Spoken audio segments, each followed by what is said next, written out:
Hello folks, SoundHound ended up 17% in the regular session, but the earnings report was disappointing to say the least, with SoundHound down sharply after hours. But I'll give you my reasons as to why this might not even matter going forward and why I'm not selling anytime soon, unless it hits my stop loss, of course. So in this extended video, we are going to look at today's price action, the earnings report and what it means going forward, my forecast for SoundHound stock over the next few days, and finally, my game plan. What am I doing with my SoundHound position? Now, most of you are not subscribed yet, so please hit that like and subscribe button to get instant updates when I post SoundHound videos. And also, I'm not a financial advisor, so take all my content with a grain of salt and seek professional financial advice if you need to. With that said, let's dive straight into today's price action. In the morning, the PCE report came in right on expectations with 0.3% growth December to January. And I told you it wasn't going to be a high number yesterday, and I was correct. The market liked it, and SoundHound gapped up 10% on the open today and steadily traded higher. As you can see on the 15-minute chart, we see steady buying all throughout the day and not a lot of selling, which is a positive sign. However, after hours, it is getting crushed, which brings me to the item of the day, and that is the earnings report. Clearly, it looks like the market hates it, and to be honest, it was a pretty disappointing report.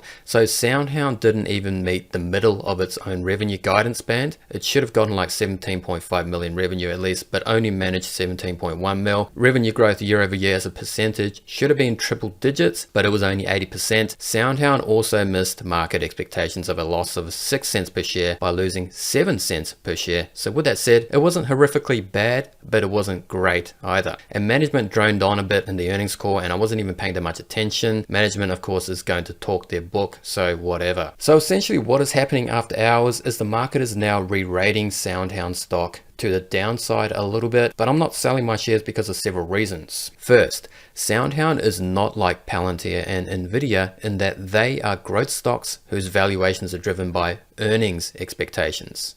SoundHound, on the other hand, is a concept, TAM, hype, meme stock whose valuation is being driven by sentiment. And usually these types of stocks are driven by retail investors who don't really care about the fundamentals. We're just trying to make a buck. In my last video, I made the controversial statement that this earnings report is not even going to matter that much because everyone already knows SoundHound has junk fundamentals. I would even go so far as to say that at this point, SoundHound's earnings are a red herring. Earnings expectations are not what is driving this rally, it is pure sentiment. Another reason why I'm not selling is because SoundHound is in the AI sector and there's no sign that the top has been reached yet. Nvidia and Palantir are still at 52-week highs, and as long as these leading stocks are still carrying the torch, SoundHound can follow behind. In fact, today I bought another AI hype stock, Big Bear AI. You guys have all probably heard of that one. I'll make a video on it soon, so stay tuned. So I'm looking at SoundHound from a bird's eye view as opposed to a microscopic sort of earnings obsessed viewpoint, which might not be totally relevant for the stock. So what is my forecast for the next few days? Well, just judging by the after hours action, it looks like SoundHound is going to open sharply in the red tomorrow, and it'll be crucial to see what happens in the regular session. Does it tank even further? Does it recover its losses and actually end the day up?